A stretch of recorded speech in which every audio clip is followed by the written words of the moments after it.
تو گزارش یہ ہے کہ آئندہ آپ جہاں بھی ہوں اور گرہن لگے، آپ کی کوششوں سے، آپ کے کہنے کہلوانے سے آپ کی مسجد میں اس سنت کو زندہ کیا جائے اور یہ نماز قائم کی جائے۔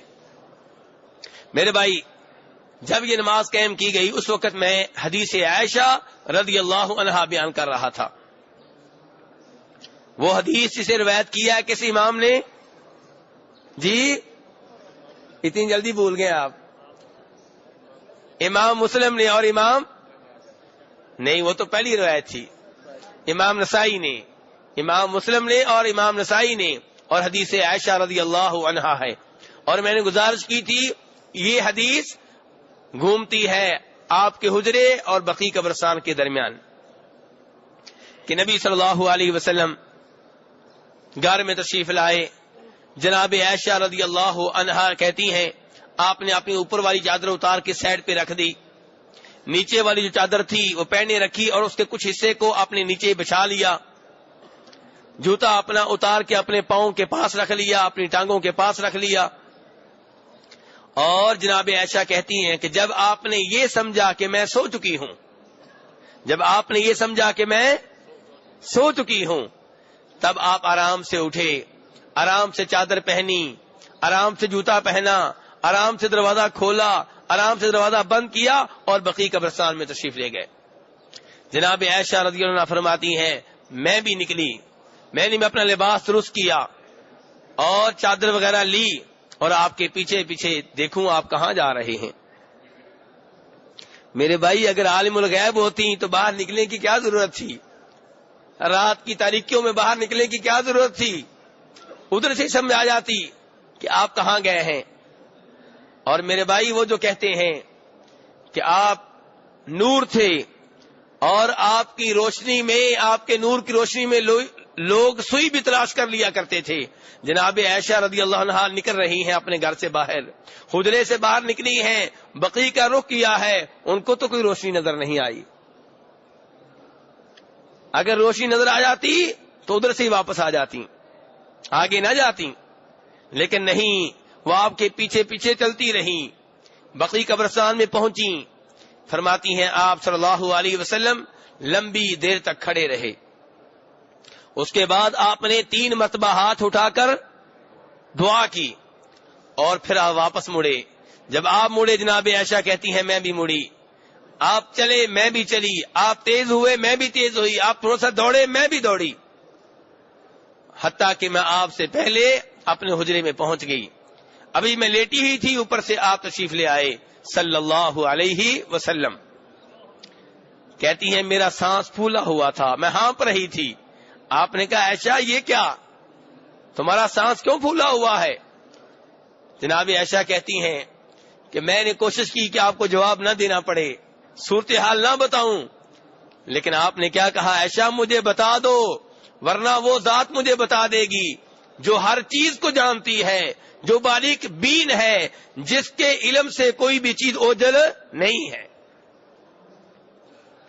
جناب عائشہ رضی اللہ عنہا فرماتی ہیں تب میں نے پوری بات آپ کے سامنے رکھی۔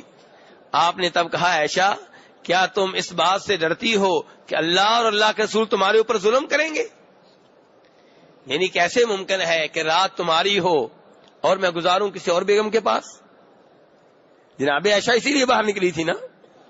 تو آپ فرما رہے ہیں کہ عائشہ کیا تم اس بات سے ڈرتی ہو کہ اللہ اور اللہ کے رسول تمہارے اوپر ظلم کریں گے؟ پھر آپ نے کہا عائشہ جب میں نے یہ سمجھا، آپ خود فرما رہے ہیں ظننت ان قد رقدتی، کہ میں نے یہ سوچا، میں نے گمان کیا کہ تو سو چکی ہے۔ میرے بھائی، اللہ کے رسول عالم الغیب ہوتے تو آپ کو معلوم ہوتا کہ عائشہ ابھی سوئی نہیں ہے، لیکن آپ نے یہ سمجھا کہ عائشہ سو چکی ہے رضی اللہ تعالی عنہا۔ کہتی ہیں کہ جبریل، اللہ کے رسول فرماتے ہیں جبریل میرے پاس آئے، اور جبریل علیہ السلام اس وقت نہیں آتے عائشہ جب تم نے نیند والا لباس پہن رکھا ہو، مکمل لباس نہ پہن رکھا ہو بلکہ نیند والا لباس پہن رکھا ہو، اس وقت جبریل اندر نہیں آتے۔ تو بہرحال میں باہر نکلا، جبریل نے مجھے آواز دی، میں باہر نکلا، باہر گیا تو مجھ سے انہوں نے آہستہ آہستہ باتیں کی اور مجھے کیا کہا؟ مجھ سے کہا ان اللہ یأمرک ان تستغفر لأہل البقیع، کہ اللہ آپ کو حکم دے رہا ہے. اللہ کیا کر رہا ہے؟ یہ ہے تعلق اللہ اور اللہ کے رسول کے درمیان. کیا ان کا تعلق ہے؟ وہ حکم دینے والی ذات ہے، یہ حکم قبول کرنے والی شخصیت ہے. اور افسوس ہوتا ہے اس وقت جب لوگ معاملے کو اس انداز میں ظاہر کرتے ہیں کہ جیسے نعوذ باللہ اللہ اپنے نبی سے ڈرتے ہوں. نعوذ باللہ من ذالک، استغفر اللہ العظیم. صورتحال اس کے برعکس ہے. اللہ کے رسول صلی اللہ علیہ وسلم کے بارے میں صحابہ کرام کہتے ہیں کہ جب آندھی آتی یا ایسا کوئی مسئلہ ہوتا آپ پریشان ہو جاتے، گھٹنے زمین پہ لگا کے بیٹھ جاتے، توبہ استغفار شروع کر دیتے، دعائیں شروع کر دیتے، اللہ سے ڈرتے کہیں اللہ کا عذاب نازل ہونے والا نہ ہو. تو ڈرنے والا کون ہوا؟ نبی صلی اللہ علیہ وسلم.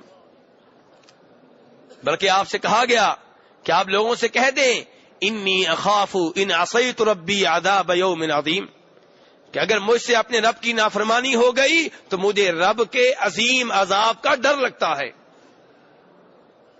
تو بہرحال یہ ہے تعلق کہ اللہ آرڈر دے رہا ہے، اور آپ خود فرما رہے ہیں کہ جبریل علیہ السلام نے مجھے کہا کہ آپ کا رب آپ کو حکم دے رہا ہے کہ آپ بقیع قبرستان میں جائیں اور اہل بقیع کے لیے دعائے مغفرت کریں. کس قبرستان میں جائیں؟ اور جس کا نام آپ نے کیا رکھا ہوا ہے؟ جنت البقیع. بڑے بہادر واقع ہوئے ہیں ہم. جس دروازے کو چاہیں بہشتی دروازے کا نام دے دیں، جس قبرستان کو چاہیں جنت کا نام دے دیں. کون ہم سے پوچھنے والا ہے؟ نعوذ باللہ من